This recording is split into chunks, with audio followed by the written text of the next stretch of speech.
I've got some kind of satellite feed that even I don't understand coming in this. Oh, great. Oh, great, the police are coming now. Yeah. The old-timey police, even.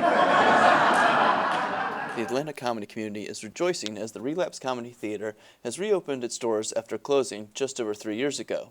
This weekend, local comedians put on a 3-day comedy festival to celebrate and raise money for the venue.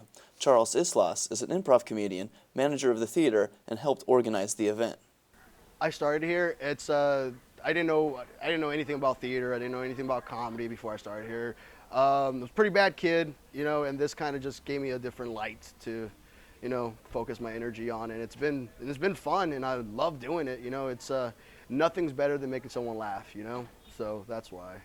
The festival kicked off Thursday with a night of stand-up comedy, followed by a night of sketch and a night of improv. Shelley Schmalz hosted the improv shows and is excited to see familiar performers return to the Relapse Theatre. The night out with Richer Kickers, which is really one of the most transformative shows that we had at Relapse, where it was different just improvers from all over Atlanta could come to Relapse and jam. And I remember back in the day when there were people who couldn't tell their theater that they were coming to Relapse, so we weren't able to even post pictures of them in the show.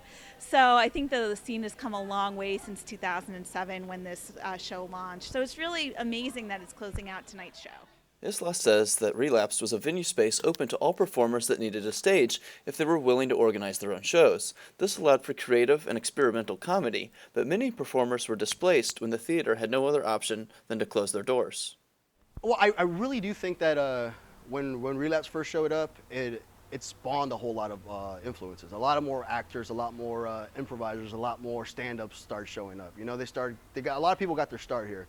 And then when it went away, people just didn't have a home.